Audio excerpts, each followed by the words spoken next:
Hola, hola, te damos la bienvenida a nuestro canal Lupa Contextual. Te habla Ana y Asdrúbal y aquí estamos para investigar la historia antigua, el contexto bíblico y mucho más. Y hoy queremos responder una pregunta. Estamos haciendo estos últimos contenidos, es respondiendo preguntas de nuestros seguidores, al cual mandamos saludos. Gracias por su atención y le pedimos pues que se inscriba, que comparta, que comente, y es muy importante para darle seguimiento realmente al contenido de este canal, ¿ok? Y hay una seguidora que es Ana María BM 3155 que hizo una pregunta y un comentario. Y la pregunta que ella estaba haciendo es: ¿qué condiciones excluyen del bautismo a los creyentes? Porque esto tocamos el tema de que si las mujeres que no están casadas, si pueden tomar la Santa Cena o Eucaristía o Cena del Señor, según como se diga, pues la denominación religiosa, ¿no? Y agregaba también Ana María BM 3155, ella agregaba sobre que hay congregaciones actuales, es decir, pastores, que se limitan a bautizar creyentes en concubinato, es decir, que no están casados por el civil o casados legalmente, ¿ok? Yo creo que esta es una pregunta que, imagínate, es muy interesante porque desglosa muchísimas cosas, ¿no? Y una de ellas es que si tomas no tiene nada que ver tomar Santa Cena, aclarando el concepto Santa Cena, Eucaristía y todo esto, con que estés casado o no estés casado, y eso es muy importante porque sé que lo vas a aclarar muy bien. Sí, bueno, un saludo también para todas las personas que interactúan también con el canal y que poco a poco están hablándole a otros también de esto. Nuestra idea no es polemizar con nadie, no es crear otra corriente, otra religión, es sencillamente meterle la lupa a los contextos que muchas veces se convierten en trabas, como esta pregunta que vamos a responder, y de eso vamos a armar el video. Por ejemplo, la pregunta: ¿qué condiciones excluyen del bautismo a los creyentes? Por supuesto tenemos que irnos a los pasajes de la Biblia que hablan acerca del bautismo. El bautismo como figura o como fórmula entra en escena a través de la primera aparición de Jesús o de Juan el Bautista, que recibía este nombre porque bautizaba. Entonces vemos que los primeros pasajes que hablan acerca de bautizar es Juan bautizando en el Jordán a los fariseos, a todos los judíos que querían venir al arrepentimiento. Entonces vemos que el bautismo de Juan no es igual al bautismo que luego desarrollan los creyentes de esta iglesia naciente, ¿no? ¿Por qué? Porque Juan decía que era bautismo para arrepentimiento, tanto que Jesús desciende al Jordán también para ser bautizado por Juan. Entonces, en ese momento, usted no ve en ninguna parte de esos pasajes que había un requisito para ser bautizado, ¿no? No había requisitos religiosos de ningún tipo. ¿Por qué? Porque no es la fórmula del que Jesús luego más adelante habla, o fue escrito, por ejemplo, en Mateo, que bautizándolo en el nombre del Padre, del Hijo y del Espíritu Santo. Entonces, vemos que el bautismo no requiere sino la voluntad del arrepentimiento. Más adelante, usted va a ver también en las cartas paulinas, Pablo hablando acerca del bautismo, hablando acerca de que es el símbolo de nacer de nuevo, de nacer del agua y del Espíritu, y eso también es mencionado en Juan. Entonces, el requisito fundamental del que se habla para bautizarse es del arrepentimiento. Incluso dentro de muchas congregaciones cristianas evangélicas se enseña que es la expresión pública de la fe privada, o sea, de lo que ya la persona está teniendo como convicción, y entonces lo manifiesta a través del acto del bautismo. Es un acto público. Ahora, ¿por qué existen tantas cosas, tantas limitantes? Esta seguidores de esta persona, que comenta en ese video, dice que existen congregaciones o pastores que limitan, o sea, si no estás casada, entonces no te puedes bautizar. Existen varios argumentos para eso. Primero, que se presentan los requisitos de que para estar bautizada, para ser miembro del cuerpo, del grupo religioso, debe estar legalmente casada y no puede estar en la figura de concubinato. Esto no aparece en ninguna parte en la Biblia, ¿okay? Tampoco estamos haciendo una apología de una vida desenfrenada o desordenada, porque uno de los argumentos es que tienen que tener la vida en orden. Para poder decir y dar testimonio, tienen que tener la vida en orden. Sin embargo, cuando vamos al libro de Hechos, ¿okay? Y es una de las cosas que estaba buscando, que era el libro de Hechos 8, que es cuando comienza ya esa etapa de esa segunda línea de discípulos, específicamente de los 7 diáconos, y que empieza a esparcirse en Samaria.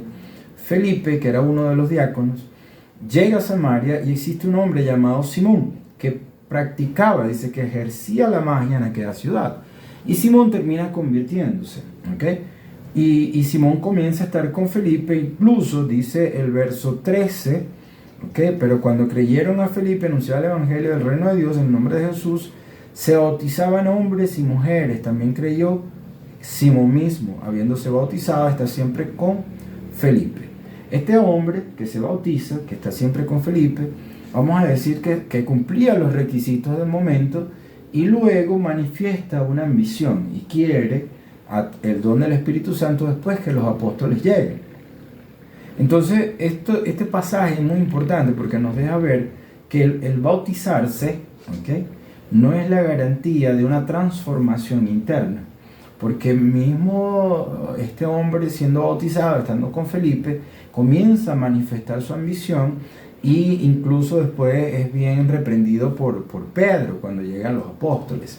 Sin embargo, hay otro pasaje inmediato, el verso 26 en adelante, que es Felipe, que se encuentra con un etíope, eunuco, funcionario de Candace, reina de los etíopes, ¿no? Y él iba leyendo la Torá. Y al leer la Torá, se encuentra con Felipe y Felipe le explica, partiendo del pasaje de Isaías, le habla acerca del mensaje del Mesías. Cuando ellos terminan su conversa, el eunuco o este etíope le pregunta, ¿no? Llegaron a cierta agua y le dijo el eunuco, aquí hay agua, ¿qué impide que yo sea bautizado? Y Felipe respondió, si crees de todo corazón, bien puedes, ¿ok? Y dijo, creo que Jesucristo es el Hijo de Dios. Mandó a parar el carro, descendieron ambos al agua y Felipe y el eunuco y le bautizó. ¿Okay? Entonces vemos que aquí el eunuco, que era una persona apartada para el servicio de la reina, una persona prácticamente, vamos a decir, que no era parte del conglomerado judío, no era parte del conglomerado cristiano gentil, sino que era una persona que estaba simpatizando. Comienza a leer y luego que escucha el mensaje le dice, aquí hay agua que impide que yo sea bautizado. Entonces, estos dos pasajes nos dejan ver dos cosas. Primero, el bautismo, la exigencia de tener que tener, valga la redundancia, un estado civil de casado, ¿okay? No garantiza la conversión de la persona y por supuesto tampoco le impide a la persona que pueda ser bautizado, porque prácticamente Felipe le dice que el único requisito para ser bautizado en agua es creer de todo corazón y bien podría hacerlo. Entonces, las personas que creen en el Señor, que están entregando su vida, pero yo no estoy casado, no me puedo bautizar, es una norma, es una regla, es una exigencia exclusiva del grupo donde esa persona pertenece. No es un requisito y no es una condición que se pide en la Biblia. En ninguna parte de la Biblia vamos a ver la condición que se pide, que se exige, que sí es manifiesta, es creer. Ok, y me surge una pregunta. Por ejemplo, si Jesús fue a bautizarse con Juan, ¿verdad? ¿Qué significaba el bautismo? Porque en ese momento no era lo que significa hoy. Para el judaísmo, entonces, ¿qué significaba eso que se estaba haciendo en ese momento? Porque después se instituye que, bueno, para creer es bautizarte porque el viejo hombre queda atrás y ahora es cuando sales del agua el nuevo hombre. Una cosa así lo explican hoy. Es que es una pregunta muy interesante porque nuevamente caemos en un contexto que muchas cosas, muchas prácticas, condiciones, elementos son tomados del judaísmo, imitados o emular un poco lo que era el significado para los judíos. Entonces la pregunta interesante que surge de esta pregunta también de esta seguidora es, ¿y el bautismo de Juan entonces qué era? Para los fariseos, en este caso para los judíos, el bautismo en agua, el cruzar el agua, era el cambio, era la expresión pública de un arrepentimiento y de entrar en ese, vamos a decirlo, en esa cobertura de fe. ¿Por qué se estaban bautizando? ¿Okay? Juan dice que era bautismo de arrepentimiento. Ellos les estaba llamando para que limpiasen sus pecados, para preparar el camino al Mesías. O sea, ¿era para convertirse entonces al judaísmo o era netamente no. para preparar el camino al Mesías? Era una manifestación era una expresión en la cultura, en la tradición judía, era una expresión de decir, yo estoy limpio, estoy preparado, estoy en la otra etapa, del otro lado, para recibir el mensaje del Mesías. O sea, estoy preparado para recibir el mensaje del Mesías. Era la expresión. El agua, para los judíos, tenía un significado, tiene todavía un significado bien potente, porque el agua no solamente habla acerca de limpieza, sino que también habla también de purificación, pero también habla acerca de pasar a la otra etapa. Entonces, todo cruce, y cuando ustedes ven en el Antiguo Testamento, todo cruce de aguas, bien sea del Mar Rojo o bien sea del Jordán, del mismo Jordán, significaba que el pueblo estaba siendo preparado para una nueva etapa. ¿Okay? O sea, en el Mar Rojo salían de la esclavitud y iban a la conquista. Del Jordán salían del tiempo donde Dios les daba las cosas, ahora iban al tiempo donde ellos tenían que ir por las cosas. Entonces siempre el agua viene siendo en todos los relatos, en el relato del profeta Elías y Eliseo, siempre el Jordán era marcante para esa división de tiempo. O sea, esta es una etapa donde yo era cierta inmadurez, ahora estoy maduro para otra cosa. Entonces Jesús fue a ser ese partícipe de ese bautismo para esperar a él mismo, siendo Jesús como Mesías. Ahí es donde vamos al punto del bautismo de Jesús, ¿no? ¿Por qué Jesús, si él siendo el Mesías, él desciende? Porque incluso cuando él desciende para ser bautizado por Juan, Juan lo detiene, según el relato de Juan, del apóstol Juan, y lo detiene y le dice, no, o sea, más bien yo necesito ser bautizado por ti. Y Jesús le dice, deja así porque es necesario que cumplamos toda justicia. ¿A qué se estaba refiriendo Jesús? Como Jesús tenía que pasar y ser igual a nosotros en todo, o mostrarnos todo lo que necesitamos hacer o tener para encarnar el mensaje de Dios, él entonces desciende como ser humano, ¿okay? No como Mesías, sino como un humano que cumple con el requisito de justicia. ¿Y cuál era esa justicia? La justicia era la manifestación, o sea, públicamente declaro, ¿okay?, que yo estoy preparando mi corazón, preparando mi vida para el Mesías. Eso es otra cosa muy distinta a lo que viene después en la teología cristiana, ¿okay?, que no significa la misma cosa. Pero, para allá iba. Estoy preparando mi corazón para el Mesías que viene, porque ellos estaban esperando a un Mesías, no como lo ve hoy por hoy el cristianismo como tal. Ese Mesías que ellos estaban esperando era ese libertador, ¿verdad?, de la opresión que estaba viviendo Israel para la época, ¿correcto? Y eso era la misión, que era una misión de ese ungimiento de Dios para ese Mesías, porque el ungimiento es que iba a cumplir una misión específica en la tierra. Fíjate, mas no era como tal el hecho de que, bueno, me va a redimir y es el Mesías, Dios mismo. No era así, ellos no lo veían de esa manera, era otro tipo de creencia.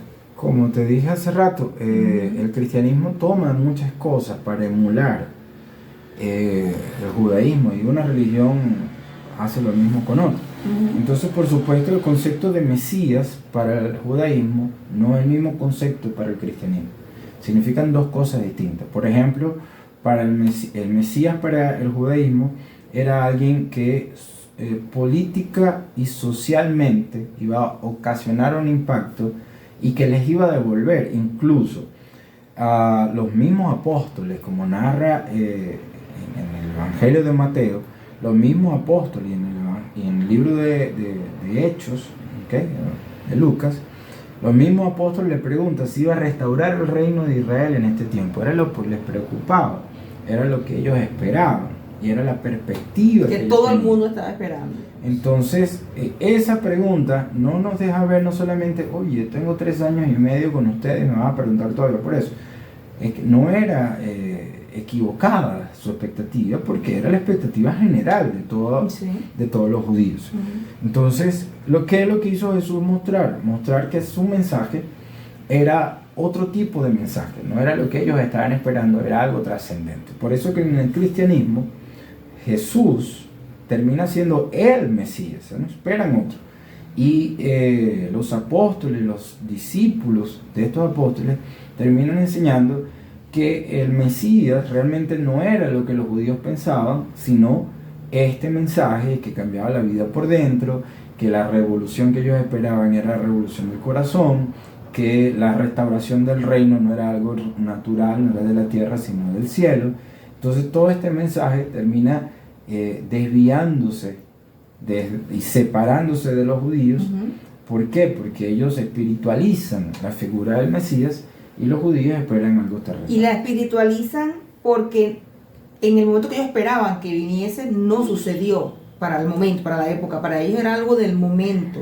Sin embargo, por ejemplo, los judíos no creen como tal, bueno, muchos judíos, no creen como tal que Jesús era el Mesías, porque para ellos su expectativa de Mesías nunca iba a morir, no iba a ser asesinado por el enemigo. Y no se cumplió lo que ellos esperaban. Y es un personaje político de liberación. Claro.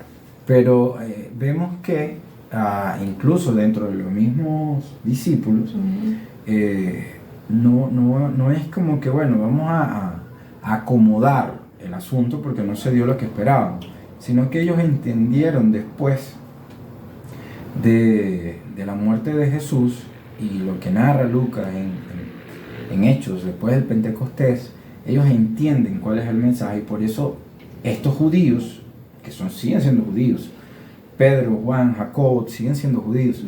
Estos judíos de esa primera línea de discípulos comienzan a predicar el evangelio, que son las nuevas de salvación, ¿okay?, que ya entonces se separa del concepto judío y se forma un concepto nuevo. Si ya no es un personaje político, sino algo de transformación espiritual. Incluso los mismos judíos después, así como persiguieron a Jesús, castigan el mensaje dentro de los apóstoles, los primeros discípulos, y por eso son perseguidos, tanto Pedro como Jacobo, incluso son muertos. Jacobo es muerto a espada en manos de Herodes, precisamente porque este mensaje revolucionaba lo que era la política en el momento.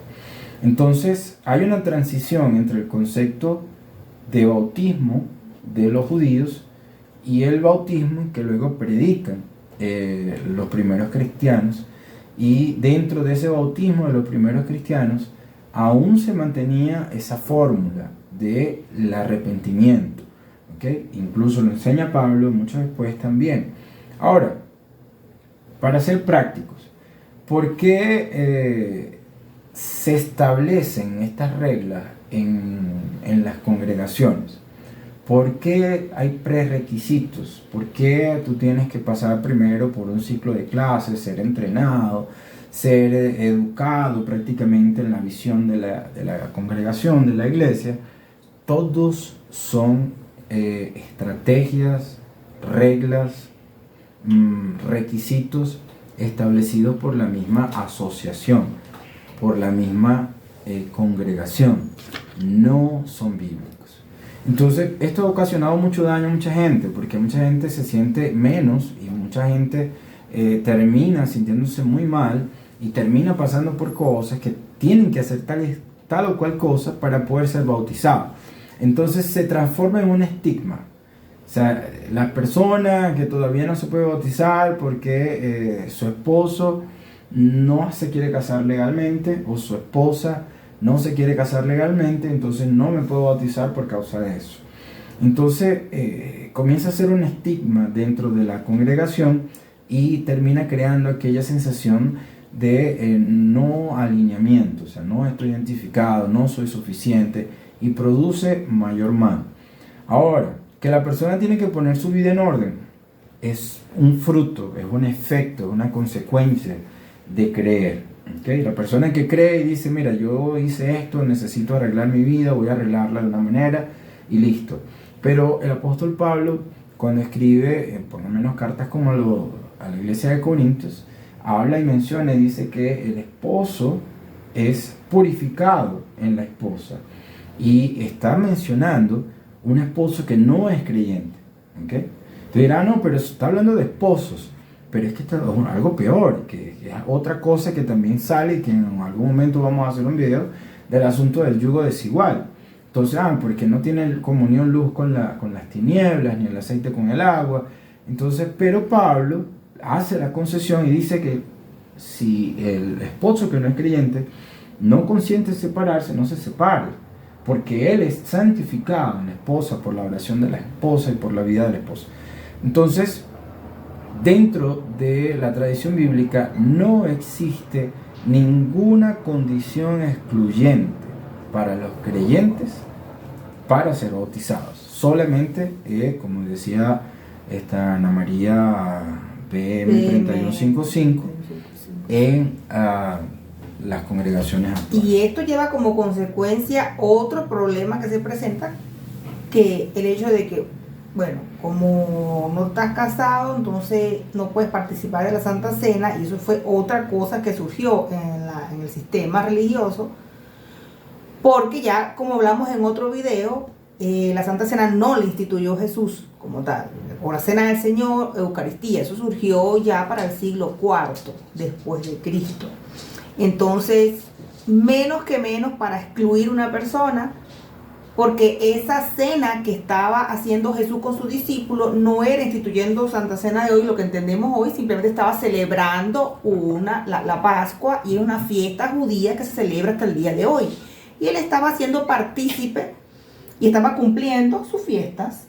Simple y llanamente eso, no tiene nada que ver con Santa Cena o Cena del Señor, que Pablo viene y habla acerca de la comunión y las comidas, pero eran comidas de hermandad, de comunión, de comunidad, de compartir, que significaban ese pacto, ¿sabe? Entonces, menos que menos para prohibir a una persona, porque también tenemos que estar claros que se institucionalizó el hecho de una cena que Pablo estaba hablando, era de una comunión.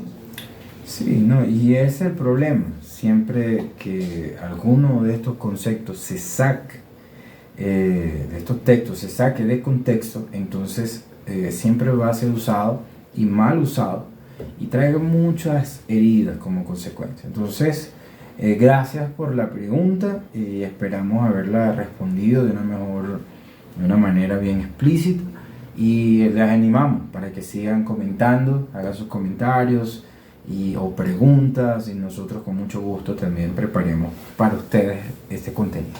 Muchas gracias por su atención y les recordamos que se suscriba, comente, comparta, activa las notificaciones y para seguir interactuando juntos en nuestra lupa contextual. Chao.